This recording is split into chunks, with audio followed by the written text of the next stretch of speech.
I'm breaking rocks in the hot sun. I fought the law, and the law won. I fought the law, and the law won. I needed money because I had none. I fought the law, and the law won. I fought the law, and the law won. The songwriter was Sonny Curtis. The year was 1958. I wasn't around back then to hear it, but then again, in this century, Rolling Stone put it as number 175 on the 500 greatest songs of all time list. The Crickets recorded it in 1959 as Sonny Curtis took the place of guitar from Buddy Holly, who'd tragically been lost to a plane crash earlier that year. Speaking of laws, the law of gravity, the law of mortality, too. Laws. To me, rules govern many aspects of our lives, but are often, as is said, made to be broken. And breaking rules is what we're all about on this podcast. Breaking rules in investing, breaking rules in business, breaking rules in life. Rules are just rules. Laws are different. Laws, well, at least how I'm framing things here this week, run deep. And the consequences of fighting them are not good. Many of them are natural, like the natural law of entropy, that matter over time gravitates to its lowest, most disorganized state. Other laws are societal choices. Thou shalt not steal. Well, this week I want to bring you a foolish, capital F set of laws that apply to investing, business, and life. Some are sublime, some are silly. Each will be explained and illustrated. The aim? What the Motley Fool's aim always is, to make you smarter, happier, and richer, one law at a time.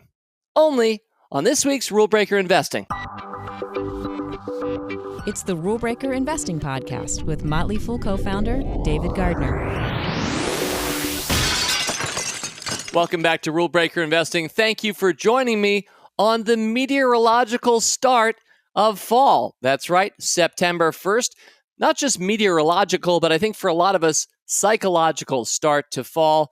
Back to school. Some of us in the U.S. celebrating Labor Day weekend coming up. Often we think of that as the end of summer, but for most of us in the rest of the world, September 1, the start of fall. Now, I did grow up with an astronomical definition of the seasons. Perhaps you know this one as well. So the autumnal equinox astronomically defines the first day of fall. That's on or around the 21st of the month. But I'm sticking with the meteorological definition. Perhaps you are too. Happy fall. And before we get into this week's topic, I fought the law and the law won. I do want to just preview a little bit of what we're going to be doing this September. Next week, it's a review-a-palooza, which I'm really looking forward to doing. We're going to be reviewing 3 different 5-stock samplers from the past. I'll be having some of my talented analysts in to join me to discuss 5 stocks indistinguishable from magic, which was picked September 2nd of last year, 1 year ago. 2 years ago, this month, 5 stocks with a tailwind blow. We'll see how those stocks are doing. And finally, 3 years ago, that means we'll be closing out this 5-stock sampler next week. 5 good stocks. So good stocks, tailwind blow, indistinguishable from magic, all coming to you next week. A little later this month, since it is one of those quarterly months, we'll be playing the Market Cap Game Show. So a lot of fun in the month ahead. Which I guess then calls to mind whether this week's podcast will be fun or not. On the face of it, laws and rules don't sound like the way that you or I might want to spend our time during a 45-minute jog or cutting the lawn or driving somewhere. But I'm going to try to make it fun.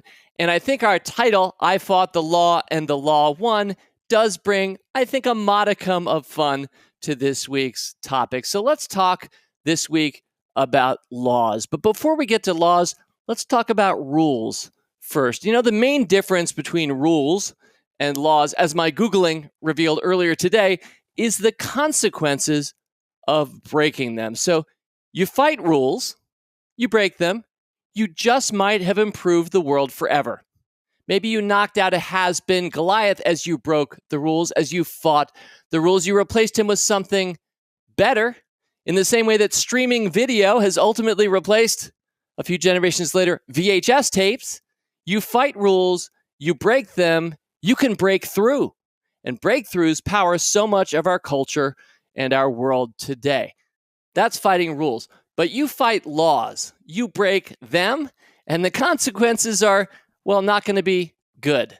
Breaking rocks in the hot sun is a great example of the consequence of fighting the law. So what I wanted to do this week is introduce to you some of the more eternal verities, some of the things that, like physics, are going to be true, not just for your whole life, but really, in my mind, for all of eternity. And while not every one of the laws we'll be covering this week has that kind of depth to it, that's more the gravitas that I'm bringing. The laws that are going to define our existence, which are different from the rules that are a little bit more temporal and a little bit more personal and often are worth breaking in the right contexts. So over the course of almost 7 years of doing this podcast now, I've occasionally come across some of these. Some of these came in from mailbags. So I have kind of collected this list of 6, I'll put it in quotes, laws to share with you because each of them caught my attention at the time. And I thought, that's great. Let's park that. And let's one day do a podcast entitled I Fought the Law and the Law Won. And here we are in September of 2021. So for each of the laws we'll cover this week, I have 4 quick sections. The first is, what is the name of the law and what is the law in a few words? The second is, who proposed it, a little bit of the history behind it. The third, additional thoughts that you and I can share about these laws. And the fourth would be my foolish takeaway. Now, I'm conscious that this is all me talking to you, but of course, at the end of every month in this podcast, you have an opportunity to talk back to me. So if you can make me smarter, happier, and richer about any of the material we're covering this week, you'll have that opportunity later this month. I will always remind you that our email address is rbi@fool.com. You can always drop us a note for our mailbag at the end of every month. So again, 6 laws in quotes. Each of them, we're going to explain them, talk about the history, further thinking, and a foolish takeaway. And let's do them in the order of, the sublime to the silly, the sublime to the ridiculous. So we're going to start with serious. We're going to start with investing. And then over the course of the podcast, maybe you get distracted. You can't listen to the whole thing this week. Don't worry. You're just missing the silly stuff at the end. So let's kick it off then with law number 1. And really, this one's a rule. And I think a lot of investors will already know it. But I wanted to talk some and reflect about the rule of 72. Now, raise your hand. As long as you're not driving a car right now, raise your hand if you already know the rule of 72. Okay, I'm looking out across the entire earth right now, and I see a lot of hands up of listeners of this podcast because the rule of 72 is a simple mathematical way to kind of know how much time it takes for your money to double over time based on the rate of return that you are earning. So it's a simplified formula that just calculates how long it's going to take for an investment to double in value based on its rate of return. So you take 5th grade math here, friends. You take 72 as your numerator, and then you make your rate of return the denominator. And the result is the number of years it takes to double your money. So if you're in a 7% return, your initial investment, 72 over 7, will double in just about 10 years. Now, an early reference to this rule, talking about the history of it, which I certainly didn't know, is in the Summa de Arithmetica, which was published in Venice in 1494 from Luca Pacioli, who lived from 1445 to 1514. He presents the rule in a discussion regarding the estimation of the doubling time of an investment. Yep, they were thinking about that 600 years ago too, but he doesn't actually derive or explain the rule, and it is assumed, since he just refers to it, that the rule predates Pacioli by some time. And it is just approximate. The actual math isn't precise, but it is very helpful. So now just some foolish takeaways about the rule of 72. The first is the stock market traditionally has returned 9 or 10%. Take out a little fee, even in your index fund. I like to say 9%. So if you think about it then, the money that you're saving, 72 over 9, doubles roughly every 8 years in the American stock market. Now, if you can get a 10% return, all of a sudden you're doubling your money every 7 years. And our company, The Motley Fool, is premised on the idea that you and I can actually beat the market's traditional rate of return. And the math, since this is a very mathy point here with law number 1, the rule of 72, the math is so important, not just these simple digits, but to compound them over time. So again, if you can do a 9% rate of return, every 8 years, your money will double. If you could do a 10% rate of return, every 7 years, your money will double. If you could exceed that with a 12% rate of return every 6 years, your money will double. I'm very happy to say that the returns of Motley Fool Stock Advisor or the returns of the Fool Port, the Rule Breaker portfolio from AOL days that predated that, basically I have been able to compound at about 20.7% over 27-ish years. And so let's talk about the mathematical implications of that. The Motley Fool's been going for just about 27 or 28 years now. So if you're with me, an index fund, we'll just say rounds up to 10%. That would be double your money every 7 years. So if you read the Motley Fool early days and we were talking about index funds and how much we like Jack Bogle, which we always have and we miss him dearly, you'll know that you would have doubled your money 4 times over the history of the Motley Fool, because we've been around for about 28 years. And if you're earning that market return for US stock market, you're going to be doubling every 7 years or so. All right, so double, double, double, double. That means 2 to the 4th power. That means your money would be up 16 times from the initial investment that you made in the S&P 500 starting 28 years ago. You've had 4 doubles. Now, it's one thing to hear the word double, but when you double, double, double, and double again, that's where things start to get logarithmic. By contrast, earning a rate of return of just over 20% does this to the math, which I hope opens some eyes. And whether or not this is replicable over the next 27 years, I won't say. I'll just say, let's make sure we understand the math and teach it to our children. So if you can earn a rate of return of 20 to 21%, that's doubling your money about every 3.5 years, which means over the course of the roughly 27.5 years that we've picked stocks, Motley Fool, Stock Advisor, etc., we have had 8 doubles. Quick math already suggested for us that 4 doubles on top of each other brings your money up to a 16x return.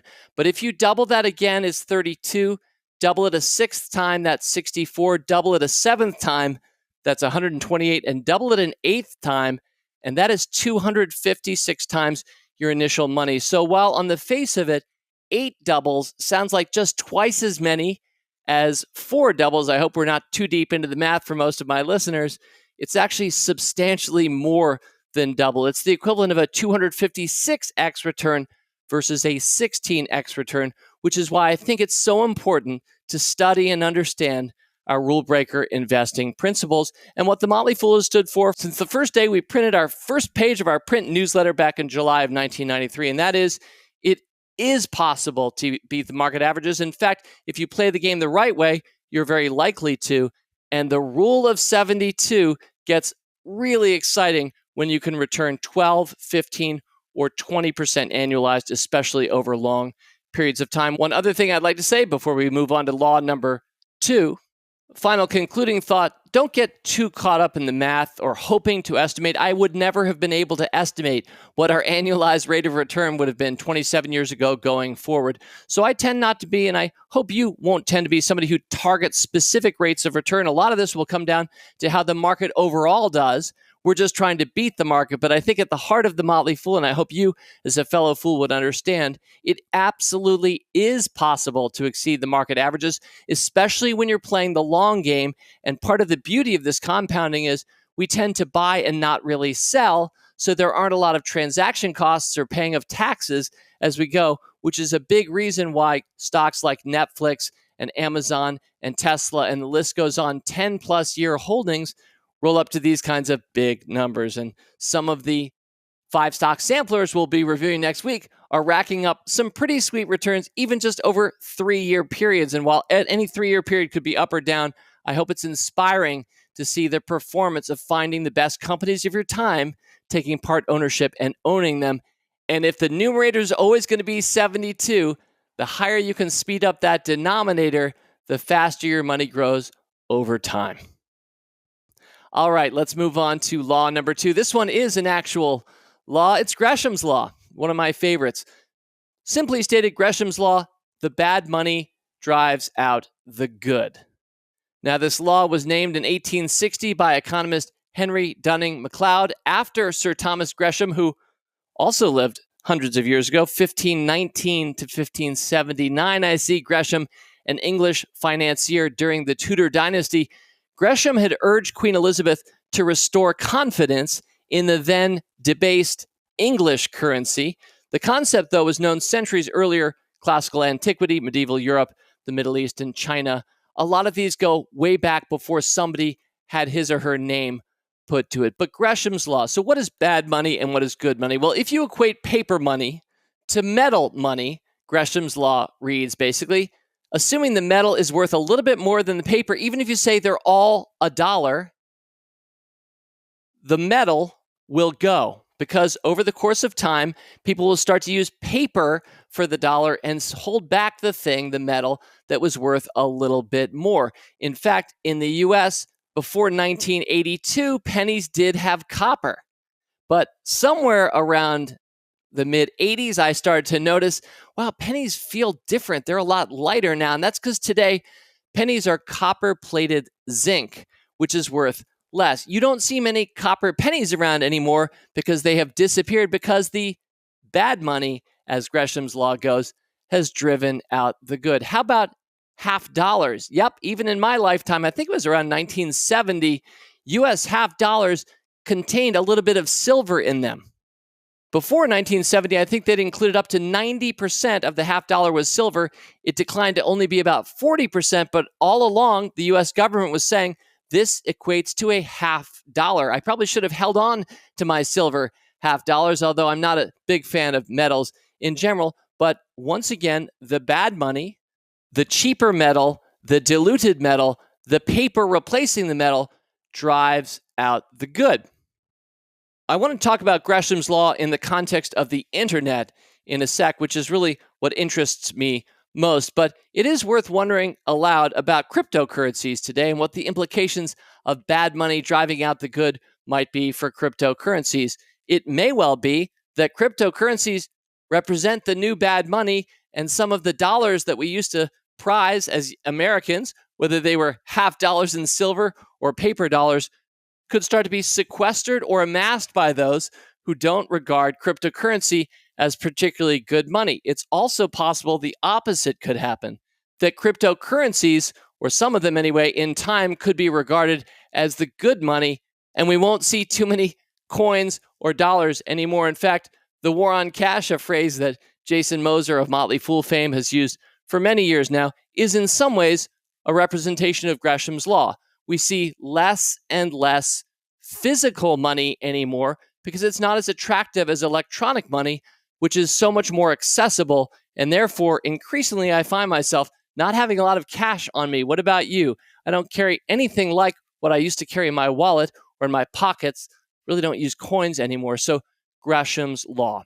Before we move on to law number 3, I do just want to talk about Gresham's law in the context of online communities. So early days for the Motley Fool, as we began to build a community, we invested a lot of time and effort in our discussion boards. We had staff members there. We policed our discussion boards. If somebody put down a foul-worded post or an angry sentiment, we would often send it back to the person and let them know, hey, we pulled that down from our discussion boards because that violated our rules of service and our rules of civility and foolish capital F behavior. And I think we did a great job managing our online community because Gresham's law isn't just about currency. Bad people will also drive out the good. Forget about online communities, in almost any community of any kind. Have you noticed this? If a toxic person or group of people or voices start to show up, the first people generally to exit will be some of the best people who no longer want to hang around in that kind of a context. And I think that that's one of the reasons the Motley Fool community has for many years been regarded as a strong community, one that's vibrant, that you want to be a part of because of the efforts that we've put into overseeing our discussion boards. So the managing of online communities of any kind, I see Gresham's law in place where bad people will drive out good people, just like bad money will drive out good money. So there's law number 2 for you, Gresham's law. All right, let's move on to law number 3. Law number 3, this one applies more to business than the world of investing or money. It's Parkinson's law. Now, you may not recognize right off the top the name Parkinson's law. I'm sure some of you will, but the concept behind Parkinson's law, I think we can all relate to, which is why I wanted to highlight it. this week. Parkinson's law states in so many words that work expands so as to fill the time given it. Now, this was first articulated, my friend Wikipedia lets me know, by Cyril Northcote Parkinson as part of the first sentence of an essay that was published in The Economist magazine in 1955, and it since has been republished online. Anyway, it was reprinted with other essays in the book Parkinson's Law, The Pursuit of Progress, which was published in 1958.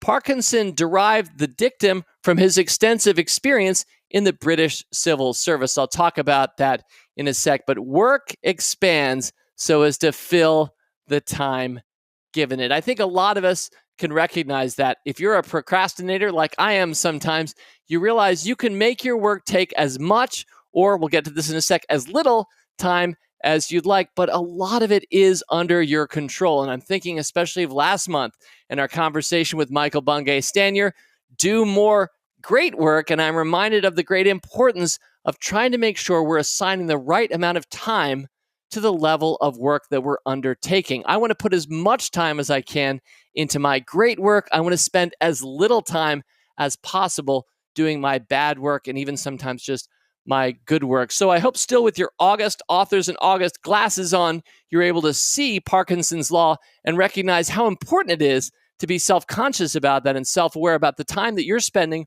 or I'm spending at this or that task.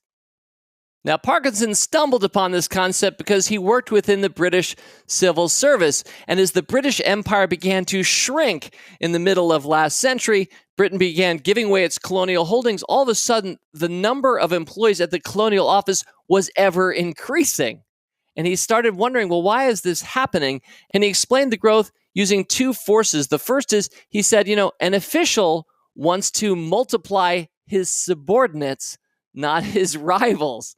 Kind of an important concept. The second is officials make work for each other. So when you have those two forces that he observed in place, you can see how bureaucracies can tend to expand. And indeed, bureaucracy in a lot of contexts has expanded for long periods of time over the course of the last 50 or 60 years since Parkinson first articulated his law. So before we move on to law number 4, I just want to say about this one that there's a corollary, and it's named the Stock-Sanford corollary to Parkinson's law. Now, I tried to research who Stock and Sanford were. The internet didn't help me, so if one of my talented listeners wants to let me know by the end of the month who exactly Stock and Sanford were, I'd love to know, but I do love this corollary. So the Stock-Sanford corollary to Parkinson's law reads like this: if you wait until the last minute, it only takes a minute to do. And I think that is both a hilarious twist on Parkinson's law and something, again, that we can all relate to. So I guess before we move on to law number 4, I just want to remind you that you really are, to a greater rather than lesser extent, in control of your own time, even if you're working for somebody else. How you spend your time is precious, and sometimes it is actually kind of smart to wait until the last minute so that your work only takes a minute to do. That might somewhat have informed my preparation for this week's podcast.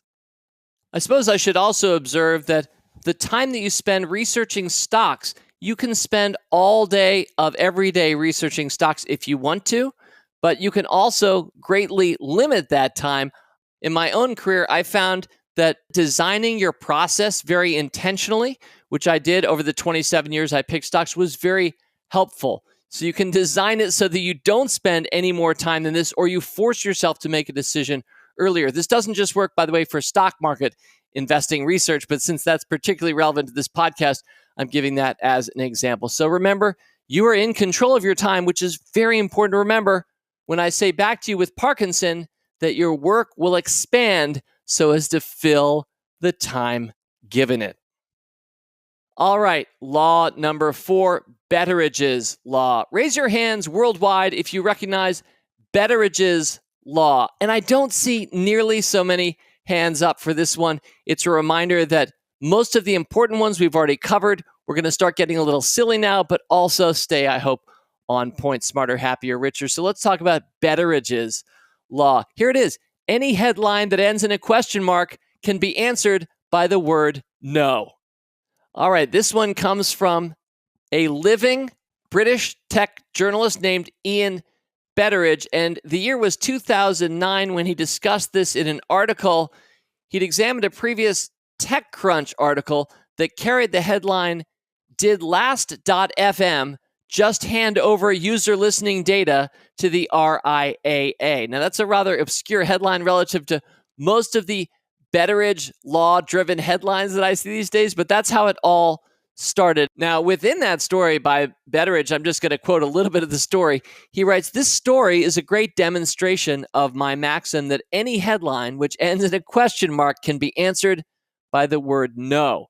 The reason why journalists use that style of headline," Betteridge wrote, "is that they know the story is probably BS and don't actually have the sources and facts to back it up, but they still want to run it." Now, Wikipedia goes on and mentions that there was a similar observation made by British newspaper editor Andrew Marr 5 years earlier in his 2004 book, My Trade.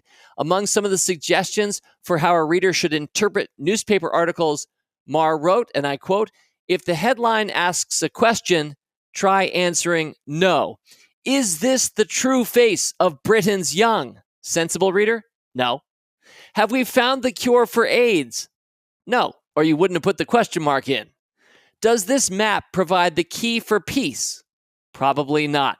A headline with a question mark at the end means in the vast majority of cases that the story is tendentious or oversold. It's often a scare story or an attempt to elevate some run-of-the-mill piece of reporting into a national controversy and preferably a national panic. To a busy journalist hunting for real information, a question mark means, and I quote Marr here, don't bother reading this bit." A few reflections about Betteridge's law. First of all, this is the second law in a row that the Brits have come up with. Parkinson himself was British, Parkinson's law, and here we have Betteridge's law and another cynical Brit. And I think you have to kind of hand it to these Brits. I love both of these laws. I think the Motley Fool, as a media and marketing organization, has put its fair share of headlines with question marks out there. I'm not sure I'm about to change our organization's approach or, in fact, the world of media through this podcast and popularizing what Betteridge has taught us. But I do want for each of you, my dear listeners, I do want to save you some time in life. I think the less time we spend reading stories that have question marks at the end of their headlines, probably the more time we have for higher pursuits in life. I certainly like me a good Motley Fool story, just like I like good stories from The Economist or TechCrunch.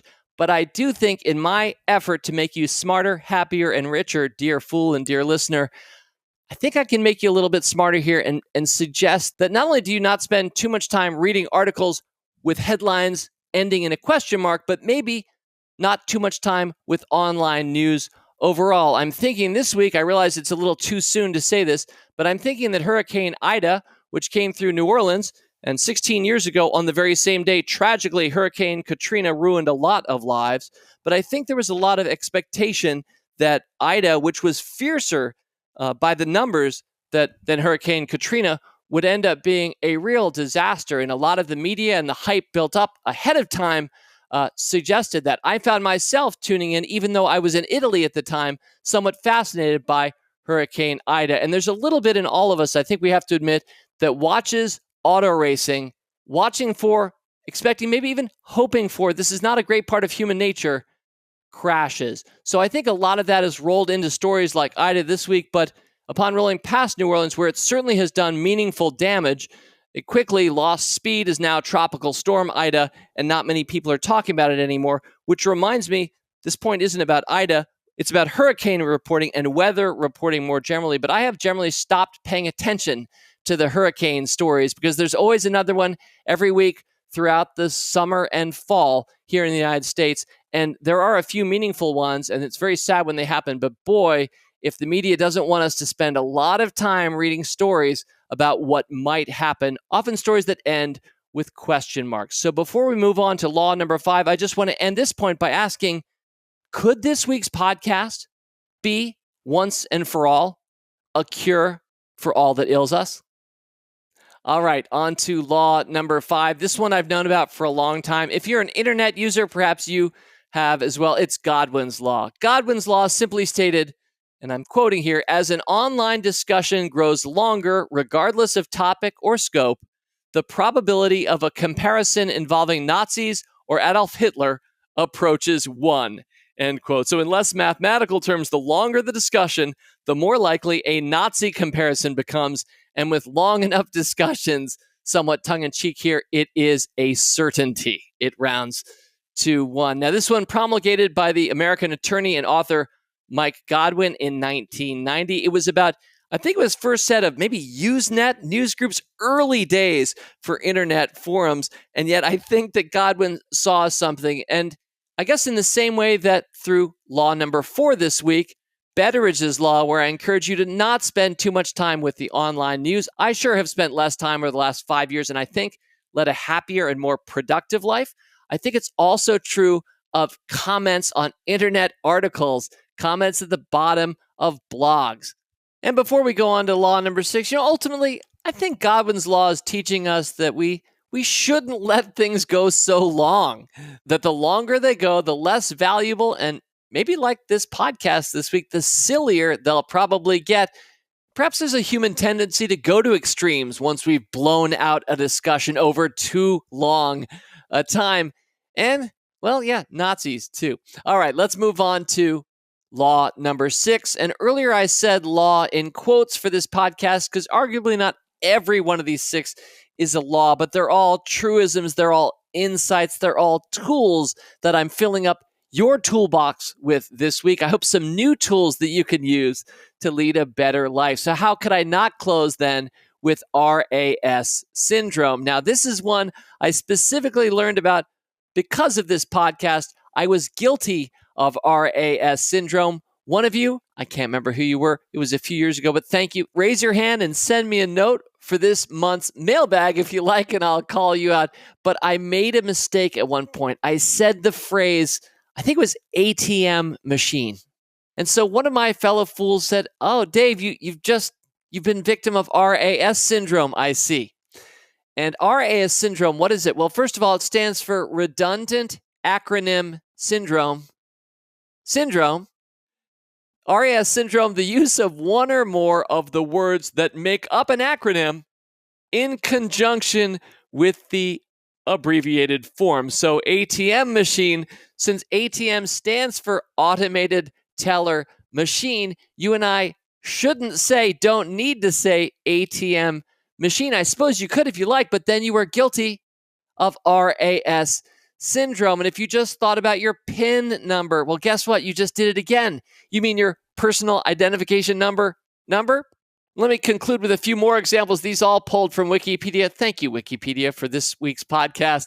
DC Comics. I didn't realize that, but yeah, Detective Comics. Here's another one. HIV virus. Human immunodeficiency virus. 2 more for you. LCD display, liquid crystal display, and UPC code, universal product code. So you've stayed with me all the way through this week's podcast and you've gotten smarter. You now know RAS syndrome. Let's briefly summarize the 6 laws, in quotes, that we covered this week. Number 1, the rule of 72. Divide your rate of return into 72 to see how many years it'll take your money to double. Number 2, Gresham's law. Bad money and people sometimes will drive out the good. 3, Parkinson's law.